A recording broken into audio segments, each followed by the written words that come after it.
इस कार्यक्रम के प्रायोजक हैं रोजगार डेवलपर्स।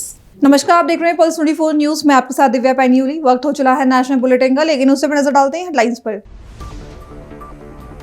दिल्ली में भारत मंडपम में राष्ट्रीय स्टार्टअप दिवस कार्यक्रम का हुआ आयोजन। प्रधानमंत्री नरेंद्र मोदी ने की कार्यक्रम में शिरकत। महाराष्ट्र नगर निगम चुनावों में बीजेपी की जीत, प्रेस वार्ता का बीजेपी ने जनता का किया धन्यवाद।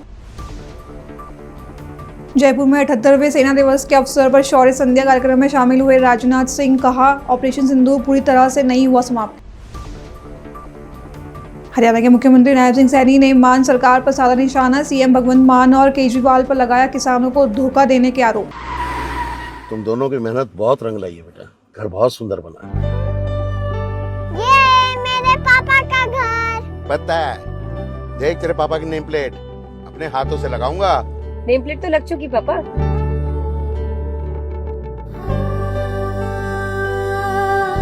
असल मेहनत तो आपने किया पापा, मुझे इस काबिल बनाने के लिए। वो जिंदगी भर किराए के मकान में रहे, लेकिन तो आज ये घर मेरा नहीं, ये है मेरे पापा का घर।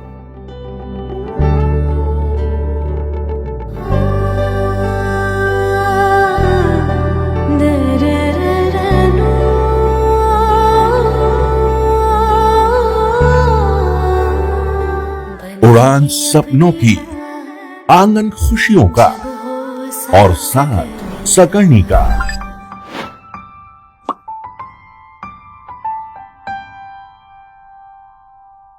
साठ वर्षों से आपके साथ मनोरंजन और संस्कार का संगम, जानवी मैगजीन।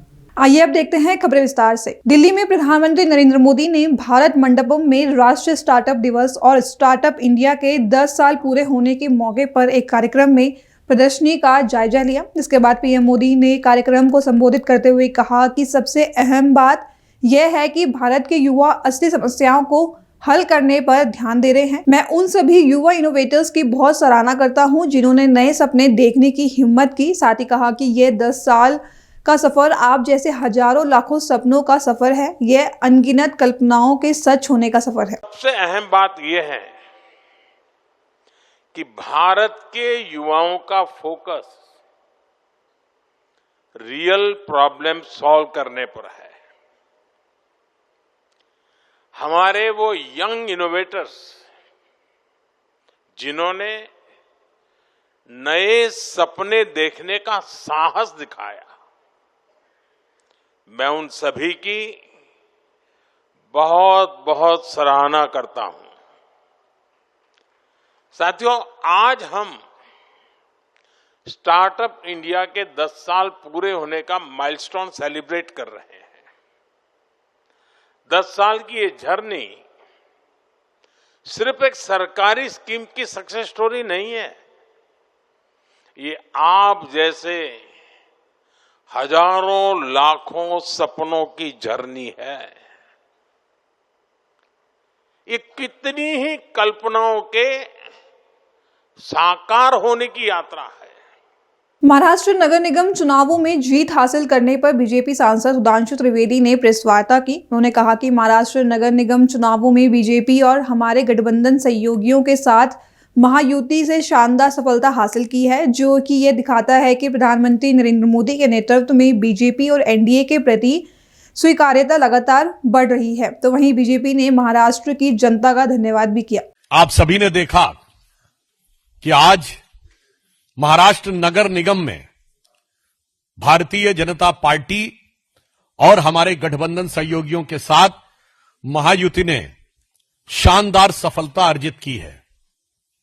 यह दर्शाता है कि प्रधानमंत्री श्री नरेंद्र मोदी जी के नेतृत्व में भाजपा और एनडीए के प्रति स्वीकार्यता उत्तरोत्तर बढ़ रही है। मात्र कुछ दिन पूर्व केरल नगर निगम चुनावों में तिरुवनंतपुरम में पहली बार हमने बहुमत पाया था। आज देश के और संभवतः एशिया के सबसे बड़े नगर निगम BMC, Brihan Mumbai municipal corporation में जो अभूतपूर्व सफलता भाजपा, एनडीए और वहां महायुति को मिली है, उसके लिए हम महाराष्ट्र की जनता का, महाराष्ट्र के मतदाताओं का भारतीय जनता पार्टी की तरफ से धन्यवाद देते हैं।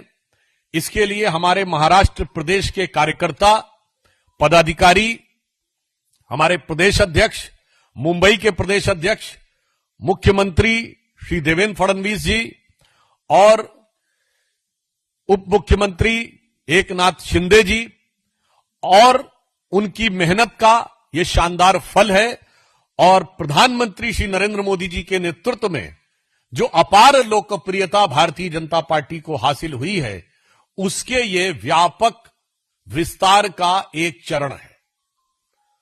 और इसके साथ हम ये भी कहना चाहेंगे कि महाराष्ट्र की धरती, जो भारत के सांस्कृतिक गौरव का केंद्र रही है, छत्रपति शिवाजी महाराज का हिंदवी स्वराज्य जहां से प्रारंभ हुआ, जहां से लोकमान्य तिलक ने पूर्ण स्वराज्य का उद्घोष किया और जो राष्ट्रवाद के विचारों की उर्वरा भूमि रही है, और जो आज मुंबई, जो विश्व की चौथी बड़ी अर्थव्यवस्था और विश्व की बड़ी अर्थव्यवस्थाओं में फास्टेस्ट ग्रोइंग इकोनॉमी का आर्थिक राजधानी हो, तो मैं कह सकता हूं भारत के सांस्कृतिक गौरव और आर्थिक समृद्धि दोनों के लिए विकास की इस नई इबारत को जो हम प्रधानमंत्री श्री नरेंद्र मोदी जी के रूप में लिख रहे हैं, उसके ऊपर महाराष्ट्र की जनता ने मुहर लगाई है। मुंबई में हमारी ये शानदार जीत और नगर पालिकाओं में हमारी ये शानदार जीत दर्शाती है कि युवा पीढ़ी ने भी बड़े उत्साह के साथ भाजपा और महायुति का पुरजोर समर्थन किया है। हम इसके द्वारा कह सकते हैं कि जेन जी ने ये वीबी के पक्ष में मतदान दिया है। वीबी मतलब विकसित भारत। विकसित भारत के जिस मार्ग पर भारत आगे बढ़ रहा है प्रधानमंत्री जी के नेतृत्व में, और श्री देवेंद्र फडणवीस जी महाराष्ट्र में उसका नेतृत्व कर रहे हैं, मुझे लगता है कि जेन जी ने उस दिशा में हमें पुरजोर समर्थन देकर और शक्ति प्रदान की है। जयपुर में रक्षा मंत्री राजनाथ सिंह ने 78वें सेना दिवस के अवसर पर शौर्य संध्या कार्यक्रम में शामिल हुए, जिस कार्यक्रम को संबोधित करते हुए राजनाथ सिंह ने कहा कि ऑपरेशन सिंदूर पूरी तरह से समाप्त नहीं हुआ है। जब तक आतंक की सोच खत्म नहीं होती, तब तक शांति के लिए हमारा यह प्रयास लगातार जारी रहेगा। उन जवानों के अदम्य साहस, अटूट समर्पण और अप्रतिम बलिदान की गाथा को स्मरण करने का दिन है, जिनके समर्पण और साहस के कारण आज हमारा पूरा भारत सुरक्षित है।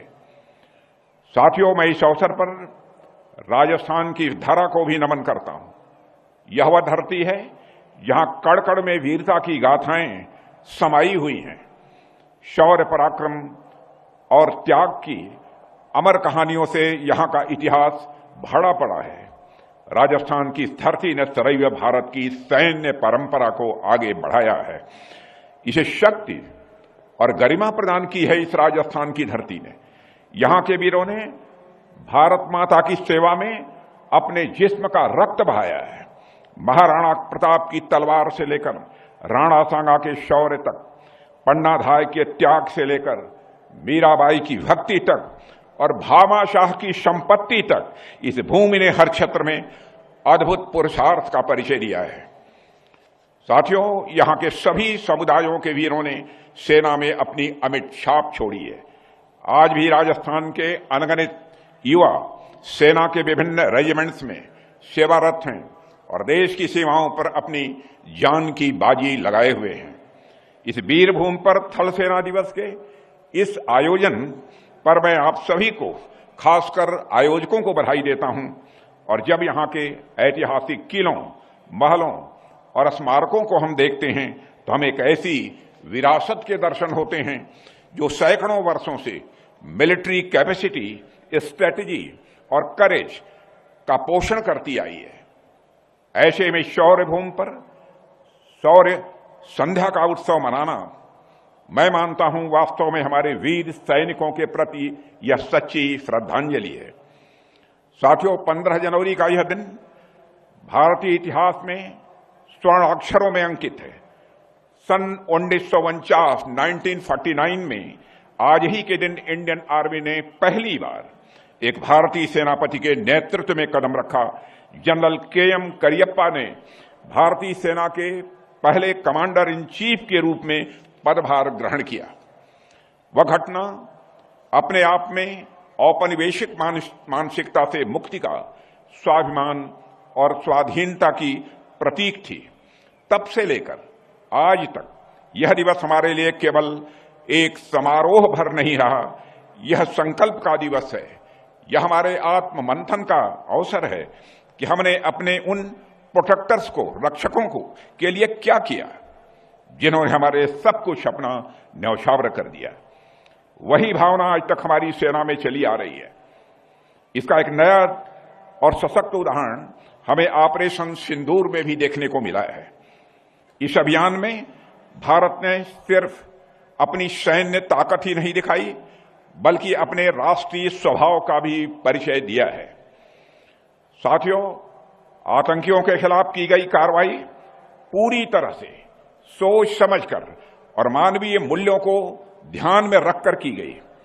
इसी कारण ऑपरेशन सिंदूर भारत के इतिहास में सिर्फ एक सैन्य कार्रवाई के रूप में नहीं, बल्कि साहस और संतुलन के प्रतीक के रूप में याद रखा जाएगा। साथियों, आप लोगों ने ऑपरेशन सिंदूर के दौरान जिस शौर्य का परिचय दिया है, उसके लिए मैं सभी अपने सेना के जवानों को हार्दिक बधाई देता हूं। और साथियों, यह भी सच है कि ऑपरेशन सिंदूर अभी पूरी तरह से समाप्त नहीं हुआ है, क्योंकि जब तक आतंकी सोच खत्म नहीं होती, तब तक शांति के लिए हमारा यह प्रयास लगातार चलता रहेगा। मैं राजस्थान की इस वीर धरती से की मैं घोषणा कर रहा हूं। साथियों, अक्सर हम एक सैनिक को केवल एक योद्धा के रूप में देखते हैं, एक ऐसा व्यक्ति जो हथियार उठाए सीमा पर डटा रहता है। किंतु क्या एक भारतीय सैनिक की पहचान केवल इतनी ही सीमित है? ऐसा मेरा मानना है कि भारतीय सैनिक सिर्फ योद्धा नहीं होता, बल्कि अपने आप में वह एक दार्शनिक होता है और एक स्किल्ड मैनेजर होता है, कुशल प्रबंधक भी वह होता है। साथियों, मैं सैनिक को दार्शनिक इसलिए कह रहा हूं क्योंकि एक सैनिक के जीवन में दर्शन सेवा परमो धर्म पर आधारित है। एक सैनिक अपना सब कुछ छोड़कर राष्ट्र की सेवा को समर्पित हो जाता है। निस्वार्थ सेवा के जिस दर्शन की बात हमारे शास्त्रों में की जाती है, उसका सबसे बड़ा उदाहरण तो एक सैनिक का जीवन ही होता है। एक सैनिक में आपको जहां कठोरता भी दिखेगी और कोमलता भी दिखेगी, और सैनिक अपने दुश्मन के प्रति कठोर होता है, किंतु आत्मसमर्पण कर चुके शत्रु के प्रति या फिर पीड़ित नागरिक के प्रति उसका हृदय कोमलता से भर जाता है। ऐसा होता है हमारा भारतीय सैनिक। साथियों, एक व्यक्ति में जिस तरह से विपरीत गुण हमें देखने को मिलते हैं, यह अपने आप में। हरियाणा के मुख्यमंत्री नायब सिंह सैनी ने मान सरकार पर निशाना साधा। उन्होंने कहा कि सीएम भगवंत मान कहते हैं कि किसानों को 20,000 रुपए प्रति एकड़ दिए। गुजरात में अरविंद केजरीवाल कहते हैं कि उन्होंने 15,000 रुपए प्रति एकड़ दिए। मुझे आश्चर्य है कि वे इतना बड़ा झूठ बोल रहे हैं। मैं पंजाब की जनता से कहना चाहता हूं कि आपने जो निर्णय लिया, जिस उत्साह से सरकार बनाई, उसने आपको धोखा दिया है। पंजाब का भविष्य बीजेपी के हाथों में है। भगवंत मान तो ये बोलता कि मैंने 20,000 रुपए प्रति एकड़ दे दिता। गुजरात विच केजरीवाल जाके बोलदा कि मैंने 50,000 रुपए एकड़ हमारी सरकार ने दे दिता। मैं तो इस बात से हैरान हूं कि पंजाब दे लोग की पता नहीं हैरान है या नहीं है, पर मैं जरूर हैरान हूं भी इन्ना बड़ा झूठ बोलण दा की कम सी। परंतु मैं पंजाब दे सरकार नूं भी, पंजाब दे लोकां नूं भी ये कहना चाहना है कि तुसी जो फैसला कीता सी, जिहड़ी सरकार बनाई सी बड़े चाव दे नाल, उन्हां ने बड़ा आपके साथ धोखा कीता है। साथियों, मैं एक दिन इन्हां दी एक वीडियो सुन रहा सी भगवंत मान दी। ये भगवंत मान वीडियो विच बोल रहा सी, शायद आपके पास सबके मोबाइल दे विच होगी, कि अगर मेरे किसी व्यक्ति दा मुर्गी भी कहा मरगी उदा भी पैसा पंजाब सरकार दो, हमारे पास पैसे दी कमी नहीं है।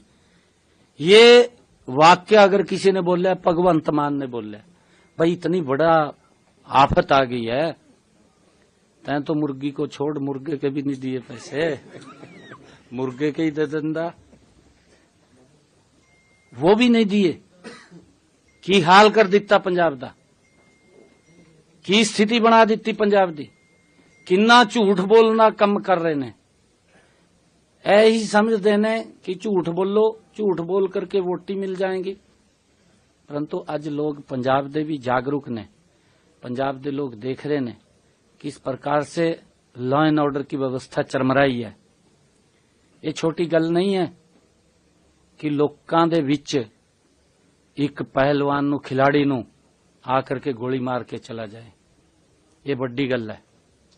फिर लॉ एंड ऑर्डर नहीं है पंजाब दे विच, लॉ एंड ऑर्डर खत्म हो गया है। साथियों, आने वाला समय पंजाब दे विच भारतीय जनता पार्टी दा है। अज लोकी चाहे पंजाब दा इंडस्ट्रीलिस्ट है, चाहे पंजाब दे किसान है, चाहे पंजाब दे युवा हैं, चाहे पंजाब दी महिलाएं हैं, चाहे पंजाब दे साडे श्रमिक ने, हर व्यक्ति इस सरकार ते अपना पिंड छुटकारा चाहना है। आने वाले समय दे विच भारतीय जनता पार्टी पंजाब दे विच सरकार बना रही है, लोकां ने मन बना लिया है। और जिन्नियां गल्लां मैंने कीतियां कि साडी डबल इंजन सरकार ने हरियाणा दे विच नरेंद्र मोदी जी के नेतृत्व में लागू कीतियां ने, मैंने बहुत कम गल्लां आपनूं बताई। मैंने लाडो लक्ष्मी योजना जो पहले बजट दे विच साडी सरकार ने, इन्हां दे तो 4 साल हो गए 1100 रुपए देने दी इन्हां ने गल कीती सी कि 1100 रुपए महिलाओं नूं देंगे और वोट ले लिया, परंतु साडी सरकार ने पहले बजट दे विच 5000 करोड़ रुपए दा प्रावधान किया, पहले बजट दे विच 5000 करोड़ रुपए दा। और साथियों, दूसरी किस्त महिलाओं के खाते में 2100 रुपए महीने दी चली गई है।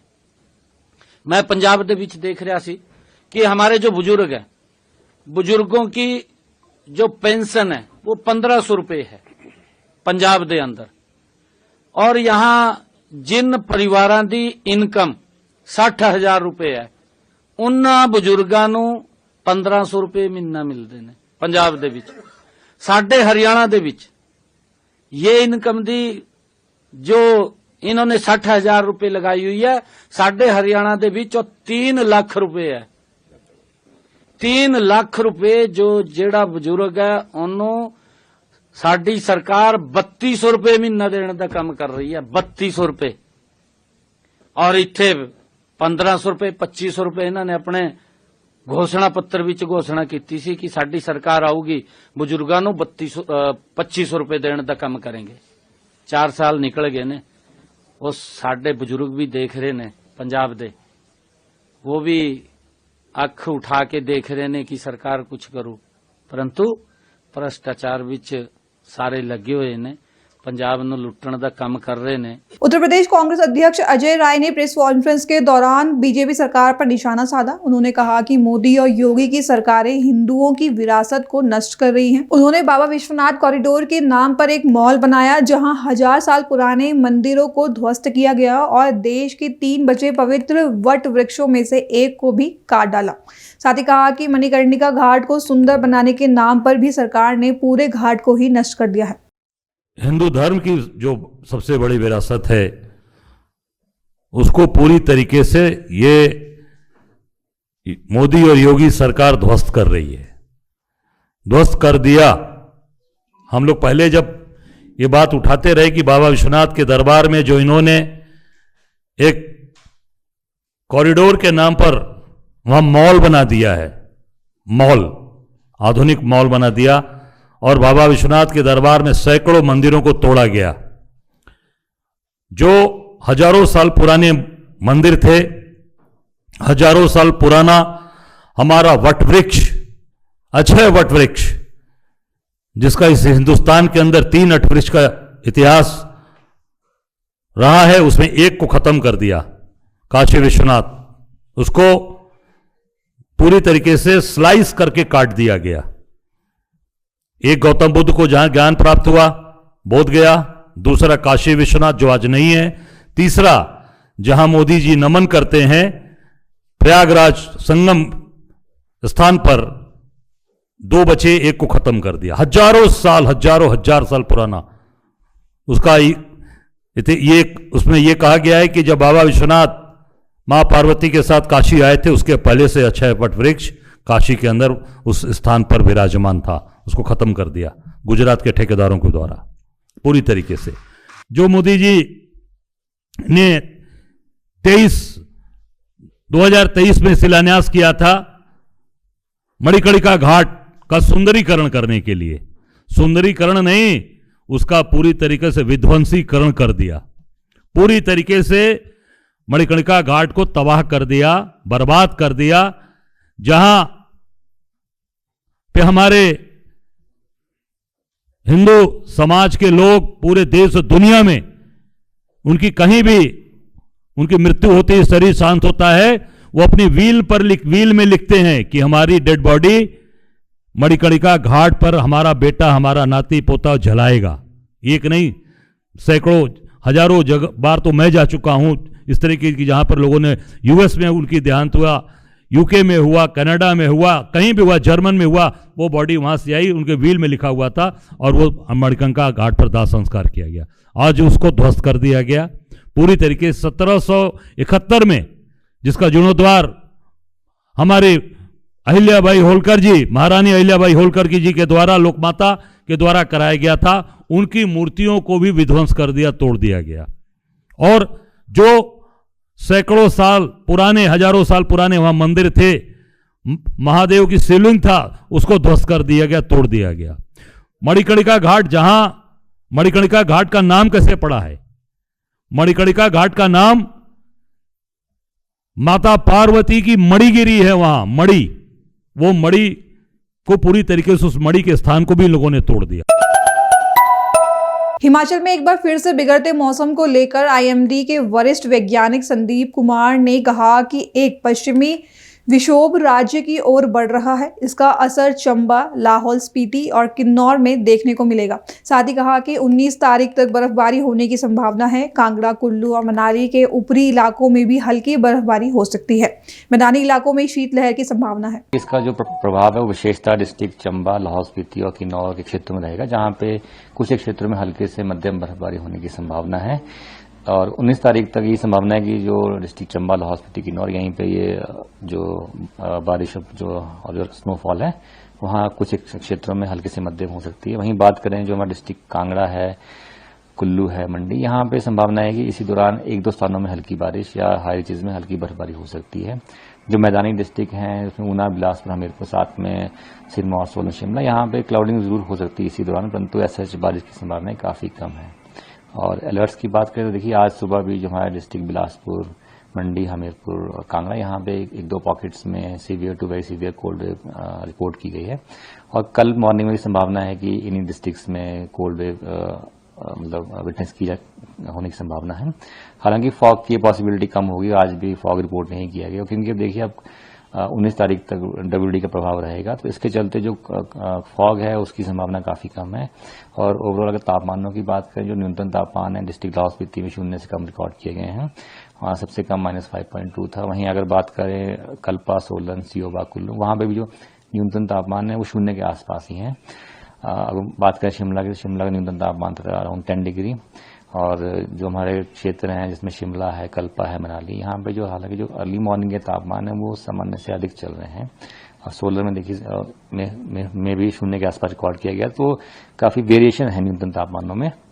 इसमें जो स्पेशली जो हाई हिल्स के डिस्ट्रिक्ट हैं और जो मिडिल में, वहाँ पे न्यूनतम तापमान सामान्य से 3 से 4 डिग्री अधिक चल रहे हैं। जो मैदानी डिस्ट्रिक्ट है वहाँ पे सामान्य के आसपास चल रहे हैं और वहाँ पे शीतलहर भी रिपोर्ट की जा रही है।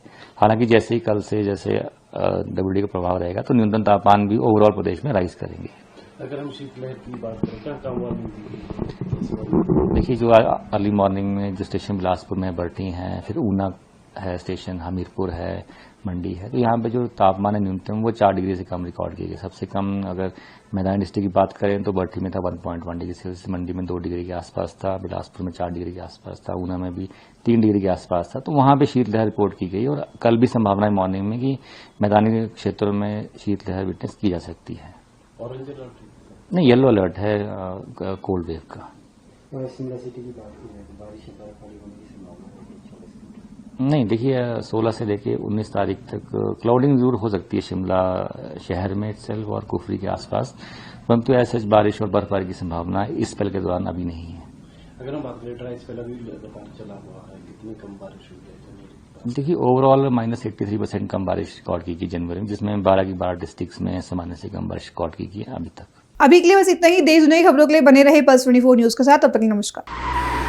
तुम दोनों की मेहनत बहुत रंग लाई है बेटा, घर बहुत सुंदर बना है। ये मेरे पापा का घर। पता है, देख तेरे पापा की नेम प्लेट अपने हाथों से लगाऊंगा। नेम प्लेट तो लग चुकी पापा।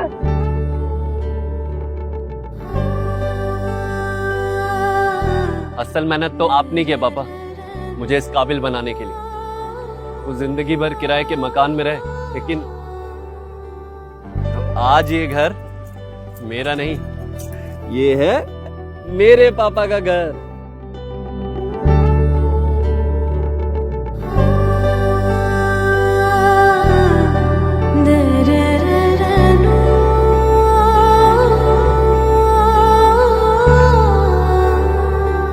उड़ान सपनों की, आंगन खुशियों का और साथ सकर्णी का।